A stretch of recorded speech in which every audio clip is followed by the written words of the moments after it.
Hello guys, welcome back to my channel. আমি সুমি। আশা করছি তোমরা সবাই ভালো আছো। আমিও খুব খুব ভালো আছি। তো এটা আমার 2 নম্বর ব্লগ। যদি কোনো কোথাও ভুল হয়ে থাকে তো আমাকে ক্ষমা করে দিও, কারণ আমি ইউটিউব সম্বন্ধে কিছু জানি না। আর আমার ভিডিও করতে খুব ভালো লাগে, তাই এমনি আমার ভিডিও বানানো। আজ 14 তারিখ। তো এখন বাজে রাত 11টা 39। তো এখন থেকে ভিডিওটা স্টার্ট করার একটাই কারণ, কাল আমাদের পাড়ায় শীতলা পুজো। তো এই পুজো মানে আমাদের কাছে খুব খুব আনন্দের একটা দিন। তো সেটাই তোমাদের সাথে শেয়ার করবো। সেরকম আনন্দ করতে পারি না, কালকের দিনটাই ছুটি নিয়েছি। কালকের দিনটাই পুজোটা ঠিকঠাক করতে পারবো, তারপরে আর ছুটি নিতে পারবো না। তো কালকের দিনটা পুরোটাই তোমাদের সাথে শেয়ার করবো, কী কী করি না করি। আর এখন সাথে শেয়ার করবো আমি হাতে মেহেন্দি পরবো। দেখো বন্ধুরা, আমি এক হাতে মেহেন্দি আর এক হাতে ফোন নিয়ে নিয়েছি। আমি নিজে থেকে মেহেন্দি একদম পরতে পারি। দেখো, আমি একটা ডিজাইন খুঁজে বের করেছি, চেষ্টা করি কতটা সেম করতে পারি। আমি খুব একটা ভালো মেহেন্দি পরতে পারি না, তবে তোমরা দেখতে থাকো। এই দেখো বন্ধুরা, আমি মেহেন্দি পরা শুরু করে দিয়েছি। চেষ্টা করি, দেখি কতটা কি পরতে পারি। সেম টু সেম আর তো পারবো না।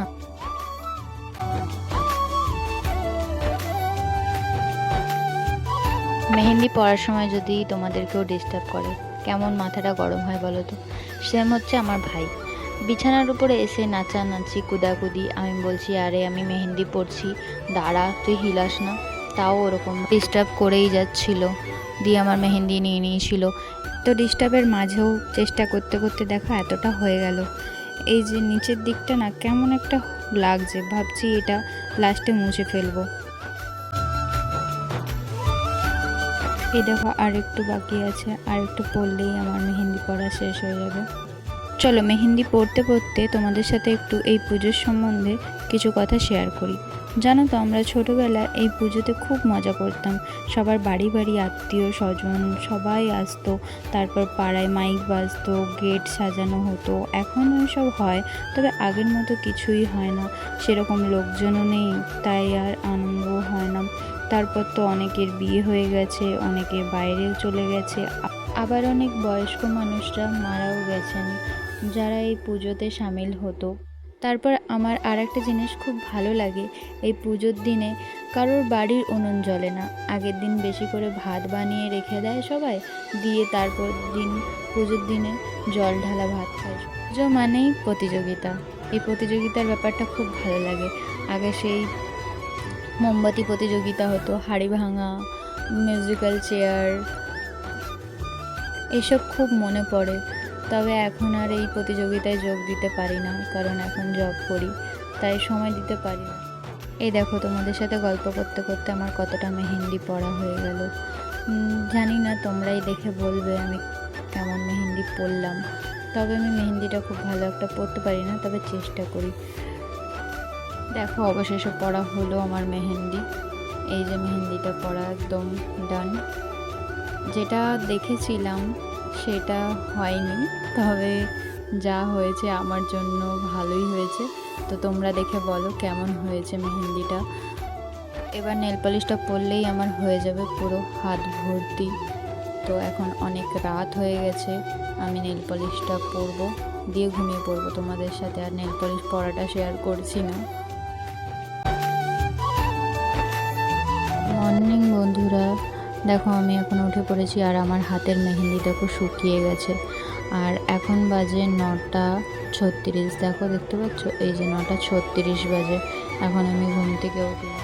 এখন আমি সবার প্রথমে মেহেন্দিটাকে তুলবো, তারপরে ব্রাশ করব, তারপরে ফ্রেশ হব, স্নান করব, তারপরে আমাকে পুজোর বাজার করতে যেতে হবে। আজকে আমার খুব মন করছে যে বাজার যাওয়ার, মানে পুজোর ফল প্রসাদ টসাদ আনার জন্য। তো মাকে বললাম, মা আমি আজকে বাজারে যাব। মা বলল, তুই পারবি? আমি বললাম, হ্যাঁ, কেন পারবো না, চলো, চেষ্টা তো করাই যেতে পারে। মেয়ে হয়ে জন্মেছি, মেয়েদেরকে কত কী না করতে হয় বলো। আমি মনে করি মেয়েরা চাইলে সব করতে পারে, যেমন চুল বাঁধতে পারে, তেমন রান্নাও করতে পারে, তেমন একা বাজারও করতে পারে। চলো এবারে আমি ফ্রেশ হয়ে আসি, তারপর বাজার যাই। দেখো বন্ধুরা, আমি এখন পুজোর বাজার করতে যাব, তার জন্য রেডি হয়ে মাইকে অ্যানাউন্স করছে যে 12টার মধ্যে পুজোর থালা দিয়ে আসতে হবে। আর অনেকটাই দেরি হয়ে গেছে, এখন বাজে ঘড়িতে 11টা 10, মানে আমি এখন যাচ্ছি বাজার করতে। জানি না বাজার থেকে কখন আসতে পারবো, আর আমি এই প্রথমবার একা একা বাজার যাচ্ছি। আমি বাজার সম্বন্ধে কিচ্ছু জানি না। এই দেখো আমি তখন বাজারে গিয়ে কোনো ক্লিপ নিতে পারিনি, আমি বাড়িতে চলে এসেছি, আমাকে দিদা সব কিছু গুছিয়ে দিয়েছে। আমি এসে স্নান করে একটা যে কোনো জামা পরে নিয়েছি, আর এখন যাচ্ছি আমি পুজোর থালা দিতে। এতটা পরিমাণে গরম মানে বলে বোঝানো যাবে না, তাই জন্য আমি যেভাবে হোক একটা জামা পরে নিয়েছি স্নান করে।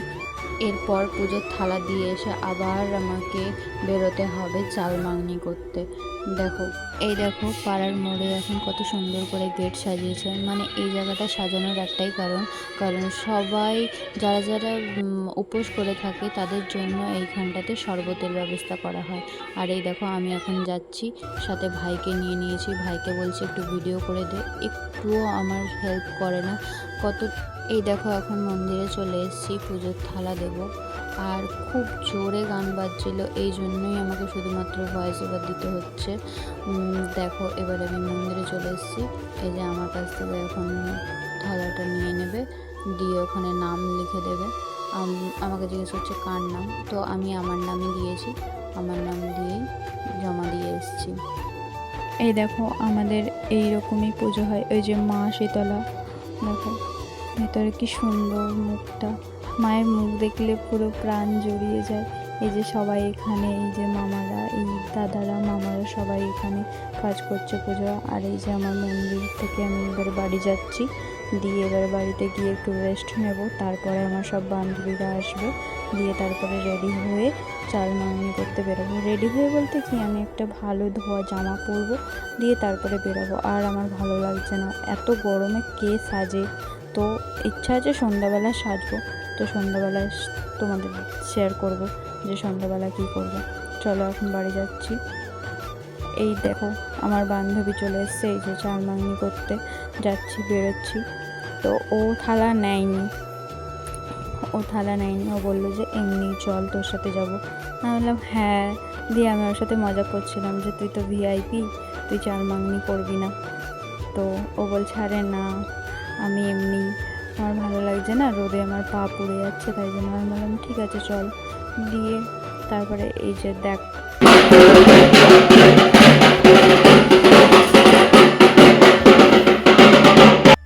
এই দেখো শুধু আমি একা না, এখানে অনেকে ছিল, অনেক দিদিরা, মামিরা, কাকিমারা সবাই ছিল আমার সাথে। আমার বৌদি ছিল, মানে ছোট ছোট বাচ্চারাও বেরিয়েছিল, অনেকেই, মানে কত ছোট ছোট বাচ্চারা সবাই, অনেক বাচ্চা তো থালা গ্লাস নিয়ে বেরিয়েছে। মানে এই পুজো মানে সত্যি একটা খুব আনন্দের একটা। দেখো এই যে সবাই,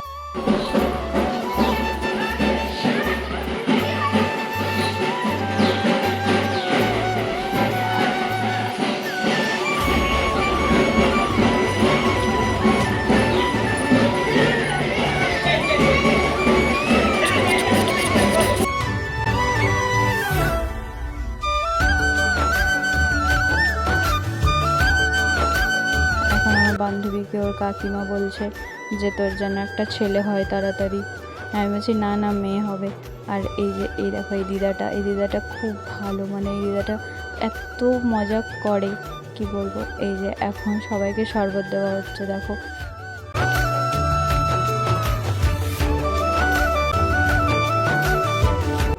দিয়ে এবারে আমরা মাংনি করে নিয়ে এসে আমি মন্দিরে দিয়ে দিলাম, চালটা করে ঢেলে দিয়ে দিলাম।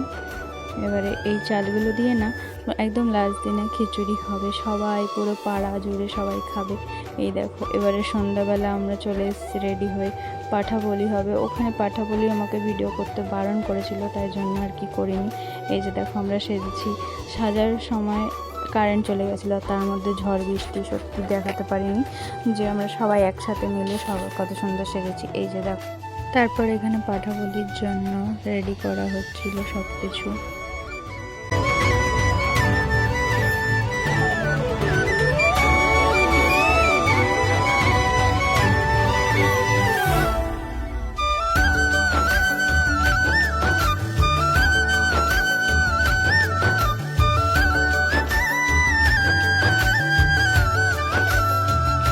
আর এই দেখো এটা আমার বান্ধবী যার নতুন বিয়ে হয়েছে, দেখো কি সুন্দর লাগছে ওকে। আর এই যে আর একজন, ওকেও খুব সুন্দর লাগছিল, তবে ও বলছে যে না না। এদিকে আমাদের অঞ্জলি শুরু হয়ে গেছে। এই যে আমরা অঞ্জলি দিচ্ছি, দেখো কত ভিড়, কতজন অঞ্জলি দিচ্ছে। আর এইবার না কেমন একটা দেখলাম যে একবারই অঞ্জলি হলো, জানি না এটা কেন এমন হলো। আগের বছর আমি পুজো দিইনি, তো আমি জানি 3বারই হয় অঞ্জলি, তো একবারই অঞ্জলি হয়েছিল। দিয়ে এই যে দেখো এখন ঠাকুরমশাই মন্ত্র পড়ছে, কী যে মন্ত্র পড়ছিল বুঝতেই পারছিলাম না। তো যাই হোক, যেটাই বুঝতে পারছিলাম সেটাই বলছিলাম, ঠাকুরকে বলছিলাম ঠাকুর আমাকে ক্ষমা করে দিও। দিয়ে এই যে অঞ্জলি হয়ে গেছে, এ দেখো সবাই ফুল ফেলে দিচ্ছিল, তো সবাইকে বকাবকি করছিল, হ্যাঁ এটা কেমন অঞ্জলি। তো আমরাও অঞ্জলি দেওয়ার পরে এই যে এখন আমি ওইখানে আমার পাশে বৌদি ছিল, বৌদির সাথে আমি মজা করছিলাম। দিয়ে কী বলছিলাম কি জানি আমার ঠিক মনে পড়ছে না। দিয়ে আমি খুব হাসছিলাম, হাসাহাসি করছিলাম। দিয়ে এই যে এখন অঞ্জলি হয়ে গেছে, অঞ্জলি হয়ে যাওয়ার পরে এখন আমরা একটু গল্প আড্ডা দেবো। এই দেখো আমার ফুল সাজটা, আমি একটা সাদা আর লাল পাড় শাড়ি পরেছিলাম। এবার দেখো আমার বান্ধবী আর আমি দুজনেই আমরা সেম শাড়ি পরেছিলাম, ওই আমাকে শাড়িটা পরিয়ে দিয়েছিল, খুব সুন্দর লাগছিল। এবারে আমরা বাড়ি যাচ্ছি, এই যে ঠাকুর প্রণাম করে নিয়েছি, দিয়ে এবারে বাড়ি যাচ্ছি প্রসাদ নিয়ে। মানে এতটা রাত হয়ে গেছিলো, মানে মিনিমাম 1 ঘন্টা ধরে ওয়েট করছিলাম যে কখন নামটা ডাকবে, কখন প্রসাদটা দেবে। এই যে সবাইকে প্রসাদ দিয়ে দিয়েছি, তারপরে এখন আমি নিজে খাচ্ছি। দিয়ে এরপরে আমি ফ্রেশ হবো, আর পারছি না, সেই সকাল থেকে উপোস থাকার পর আর এনার্জি নেই। এখন বাজে 9:30, তো এখন ফ্রেশ হব, ফ্রেশ হয়ে কিছু খেয়ে দিয়ে ঘুমিয়ে পড়বো, আর ভালো লাগছে না, খুব টায়ার্ড। বন্ধুরা আজকের মতো এতটাই ভিডিওটা, আজকে সারাদিনে কী করলাম সবটাই তোমাদের সাথে শেয়ার করলাম। তো কেমন লাগলো ভিডিওটা জানিও অবশ্যই কমেন্ট করে। যদি তোমাদের ভিডিওটা ভালো লাগে লাইক কমেন্ট শেয়ার আর সাবস্ক্রাইব করে দিও, পাশে থাকা বেল আইকনটি টাং করে বাজিয়ে দিও, যাতে আমার ভিডিওটা সবার প্রথমে তোমাদের কাছে পৌঁছায়।